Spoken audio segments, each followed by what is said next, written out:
Bismillahirrahmanirrahim. Assalamualaikum warahmatullahi wabarakatuh. Kembali lagi belajar bersama Budila dalam materi Bahasa Indonesia tema 6 subtema 1 tentang sumber energi.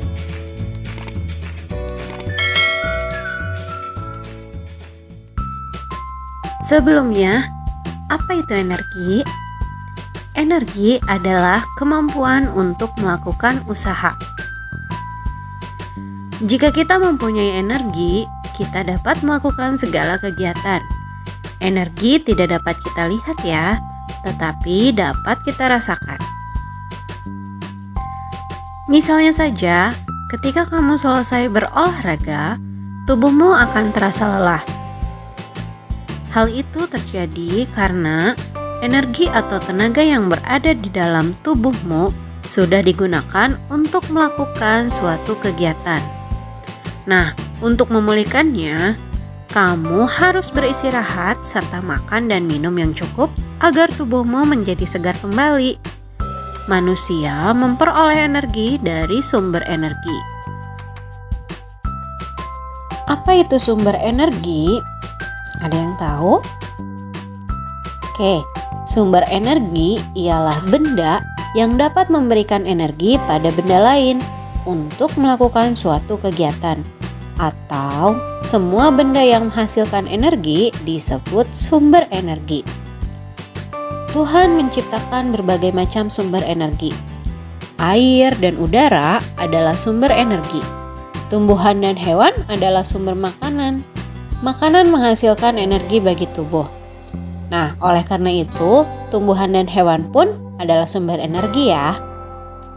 Sumber energi lainnya yang ada di bumi adalah matahari. Untuk lebih jelasnya lagi, mari kita bahas satu persatu ya.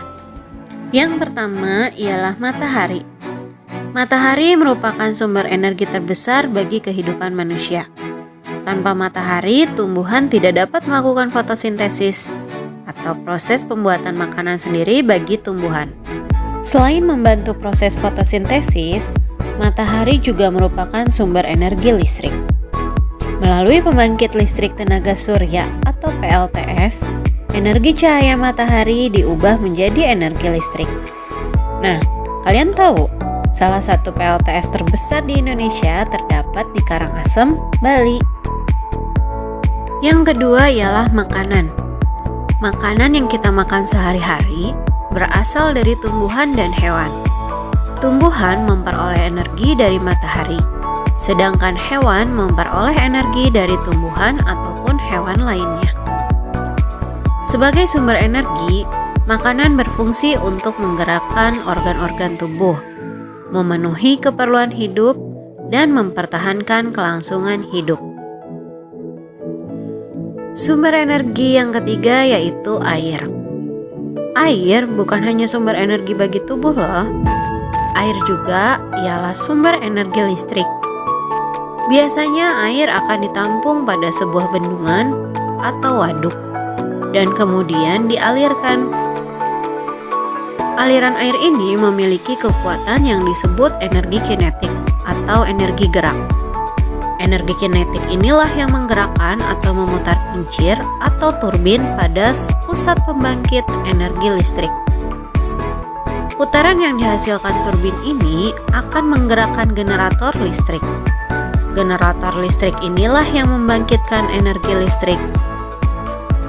Nah, kalian tahu bendungan atau waduk yang dimanfaatkan itu yang untuk menghasilkan energi listrik disebut PLTA atau pembangkit listrik tenaga air. Berikut, Ibu tampilkan PLTA atau pembangkit listrik tenaga air yang ada di Indonesia. Di antaranya ialah PLTA Jatiluhur, berada di lokasi Purwakarta, Jawa Barat. Yang kedua PLTA Maninjau, berada di lokasi Agam, Sumatera Barat. Yang ketiga PLTA Karangkates, berada di Malang, Jawa Timur. Yang keempat PLTA Sigura-gura, berada di Simorea, Sumatera Utara. Yang kelima PLTA Musi, berada di Kapahiang, Bengkulu. Yang keenam, PLTA Gajah Mungkur berada di Wonogiri, Jawa Tengah. Dan masih banyak lagi PLTA-PLTA yang ada di Indonesia. Sumber energi lainnya adalah udara. Di dalam udara terdapat oksigen. Oksigen sangat penting bagi kelangsungan hidup manusia. Manusia bernafas menghirup oksigen. Udara tidak hanya untuk sumber energi bagi tubuh, tetapi dapat juga dimanfaatkan sebagai energi listrik. Sama halnya seperti matahari dan air ya. Udara yang bergerak disebut bayu atau angin. Bayu atau angin ini memiliki energi kinetik atau energi gerak. Energi inilah yang dapat menggerakkan kincir angin. Kincir angin dapat menggerakkan generator listrik yang akan membangkitkan energi listrik. Kincir angin yang dimanfaatkan untuk membangkitkan listrik ini disebut pembangkit listrik tenaga bayu atau kita singkat PLTB. Nah, PLTB terbesar di Indonesia terdapat di Sidrap, Sulawesi Selatan. Nah, semua sumber energi ini termasuk kelompok sumber energi yang dapat diperbaharui, yaitu sumber energi yang apabila sudah habis terpakai dapat langsung dibentuk lagi dalam waktu yang singkat. Tetapi ada juga sumber energi yang tidak dapat diperbaharui, misalnya minyak bumi, gas alam, batu bara, dan barang tambang lainnya. Apabila sudah habis terpakai, maka tidak dapat dibentuk lagi dalam waktu yang singkat.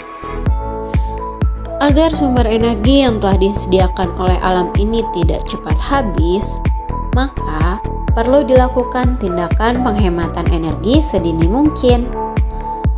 Usaha yang dapat kita terapkan di antaranya ialah yang pertama, menggunakan alat-alat listrik yang hemat energi.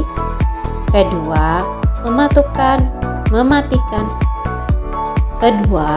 mematikan alat-alat listrik bila tidak digunakan. Ketiga, kamar yang kosong tidak perlu diberikan penerangan. Yang keempat, menggunakan kendaraan yang hemat bahan bakar. Kelima, mematikan keran air apabila selesai digunakan. Yang keenam, menggunakan air secukupnya saat mencuci pakaian. Yang ketujuh, menggunakan kompor yang hemat energi. Dan masih banyak lagi usaha lainnya untuk menghemat energi yang dapat kamu lakukan. Oke, baiklah. Itu tadi pembelajaran kita mengenai sumber energi ya. Nah, tugas kalian ialah yang pertama yaitu menjawab pertanyaan berikut ya. 1. Jelaskan apa akibatnya jika kita menggunakan sumber energi secara berlebihan. Yang kedua, sebutkan contoh perbuatan yang menunjukkan pemborosan sumber energi. Oke, tugas kedua yaitu menceritakan kembali informasi yang didapatkan dari pembelajaran tentang sumber energi.